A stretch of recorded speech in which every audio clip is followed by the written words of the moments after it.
In the shadowed halls of Universitatea Titu Maiorescu, where knowledge should flourish and dreams take wing, I find myself adrift in a sea of disillusionment. Ah, the irony that the hallowed grounds of academia could be the very stage upon which my heart would break, my spirit crushed under the weight of unmet expectations and the cold indifference of those entrusted with the sacred duty of education. As I approach the Secretariat, a place that should be the epicenter of assistance and guidance, I am met not with open arms but with a wall of icy contempt. Asas sai, si vray sartai face mnoi. The words, sharp as a knife's edge, cut through the fragile hope I clung to, a hope that here, amongst scholars, I would be treated with the dignity and respect befitting a seeker of knowledge. But no, my presence is an inconvenience, my quest for my adeverinte de absolvia a mere trifle to be brushed aside with a sneer. The sting of their disdain lingers, a bitter reminder that even in the pursuit of learning, one can be made to feel smaller than a speck of dust. The cost, oh, the cost of this so-called privilege of education. A veritable king's ransom of €1,600 per annum, plus additional taxes that materialize like specters in the night, each demanding its pound of flesh. And for what? For curricula that seem relics of a bygone age, for a distance learning program that inexplicably includes the study of sport, as if the physical prowess of ancient gladiators might somehow be relevant to the coding and algorithms that are to be my bread and butter. As I wade through the morass of bureaucracy, my emails and calls met with silence or the tardy, disinterested musings of an overworked and underpaid staff, I am struck by the absurdity of it all. It is as though I am trapped in a Kafkaesque nightmare, where every attempt to navigate the labyrinthine corridors of administration is met with the sound of crickets or the disdainful flick of a secretary's hand. Not now, not here, they seem to say, their eyes vacant, their smiles painted on with the thinnest of brushes. And let us speak of the professors, those venerable sages who should be lighting the torch of wisdom to guide our way. Alas, many are as relics themselves, their methods antiquated, their engagement with the digital age as fleeting as a shadow at dusk. They stand at the lectern not as mentors but as gatekeepers, guarding the secrets of their craft with a miser's grip, offering not guidance but obfuscation. I recall the tale of a student from the land of the rising sun, whose own academic records were held captive by the arcane laws of his homeland. His pleas for understanding, for a modicum of empathy, fell upon deaf ears, his cries lost in the echoing chambers of indifference. It is a tale of woe repeated time and again, each variation a testament to the systemic failure of an institution that has lost its way. The campus, once a beacon of enlightenment, now feels like a mausoleum, its halls echoing not with the vibrant debates of eager minds, but with the hollow footsteps of the disenchanted. The library, once the heart of learning, stands underutilized and underappreciated, its tomes gathering dust as students turn away in search of resources that speak to the modern world. It is a melancholic tableau, a portrait of dashed hopes and shattered dreams. The emotional toll is heavy, the sense of betrayal acute, for we are not mere customers purchasing a degree as one might purchase a trinket in the marketplace. No, we are seekers of truth, yearning for the tools to forge our destinies, to make our mark upon the world. And so, dear listener, I stand before you, a heartbroken supplicant in the temple of knowledge, beseeching you to bear witness to this tale of sorrow. Let us not forget the power that education holds, nor... The business scene around Universitatea Titu Maiorescu feels like a series of missed chances and broken promises. It is a place where disappointment seems to hide behind bright signs and promising windows. For travelers who want to know what to expect, the pattern is clear. The establishments share the same shade of neglect, the same taste of indifference, and the same feeling that something has gone wrong long before you arrive.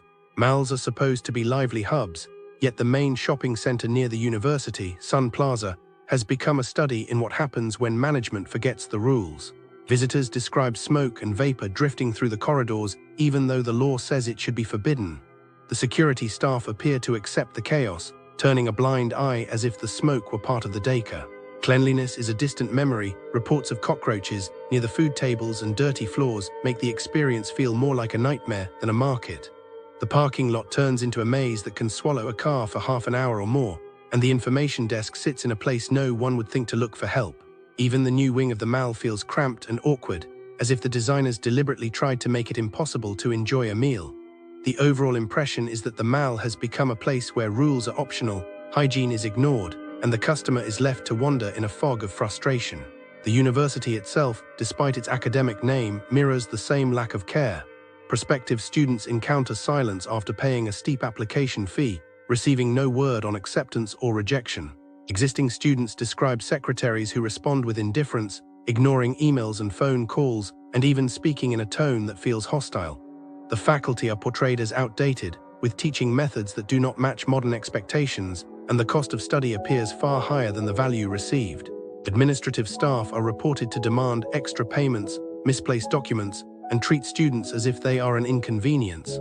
The overall atmosphere feels like a bureaucratic maze where every hallway leads to another dead end, and the promise of education is clouded by endless paperwork and careless attitudes.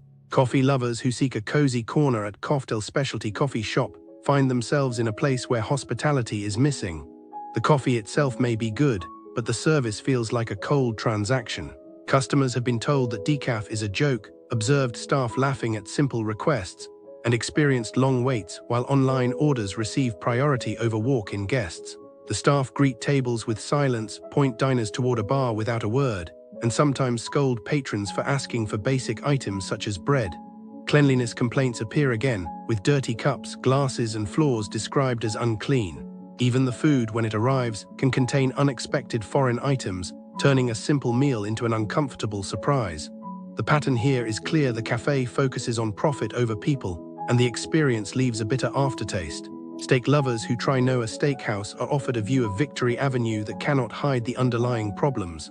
The portions are described as tiny, the prices as far beyond the value, and the service as aggressively demanding tips.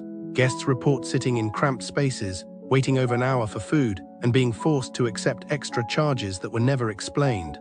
The staff sometimes take menus away because they claim the diners are taking too long, and the dishes themselves range from overcooked to overly oily.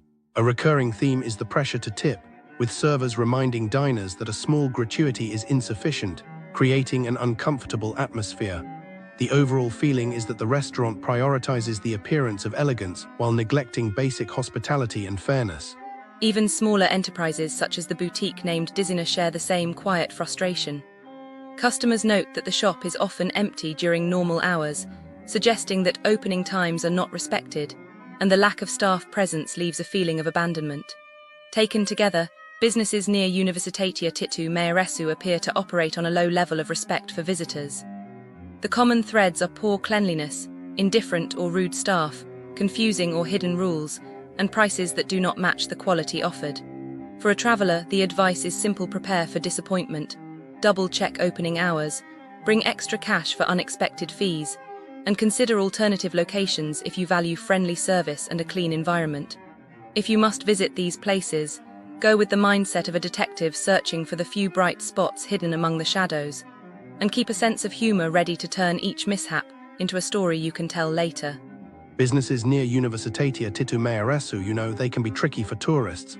Like there was this one time, a small exchange office close to the university. They gave tourists fake exchange rates, Like the board outside showed a good rate, but when the tourist handed over their money, the person behind the counter said, "Oh no, that rate is old, here is the new one."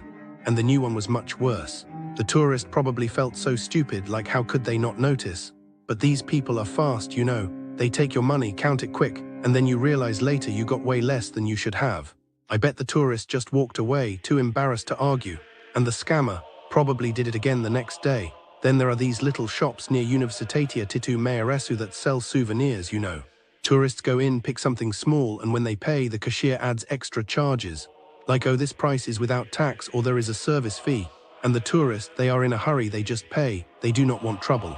But it is wrong, how can they do that? The tourist probably left feeling cheated, but what could they do? Call the police? For a few extra lei, the shopkeeper knows this, so they keep doing it. And the bars near Universitatea Titu Maiorescu. Some of them, not all, but some, they bring you a menu with no prices. You order, you drink, and then the bill comes and it is so much money. Like how? You ask and they say this is premium or you ordered the special. But you did not, the tourist probably paid because they were scared.